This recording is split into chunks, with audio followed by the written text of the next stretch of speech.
Dumela bakulu Dinyame Tishin is baking emsana muri Zimbabwe ndiri kusangana nenyaya panapa president weZambia anoitwa Inzwai Hakainde Hichilema ari kucelebrate kana kuti ari kufarira zvakaitwa neAmerica kulifta sanctions muZimbabwe. Akatonyora akati please to see Porter's President Biden terminates the Zimbabwe sanctions program. This is further evidence that President Biden listened to his African partners. We hope this is an opportunity for a new direction for Zimbabwe and regional engagement. Nduva Hakainde Hichilema mashoko avabuda vari kutaura vari kufadzwa nekuliftwa kana nekubviswa kwemasanctions kuri kuitika.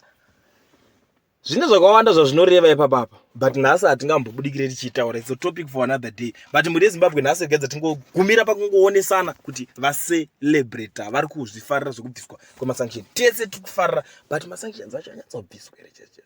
Tinoda kuti masanctions abviswe mundari totoona economy yakufunctiona kapozi. Uona nyaya dzaitendera muno muchinzi economy yedu yakabatwa nemasanctions chichi. Vamwe vakutocelebrate. KuZambia shoko ratosvika ikoko. Ameno kuti ava Hakainde Hichilema vari kuziva kuti zidhera yacho haisati yanyatsobviswa. Amen.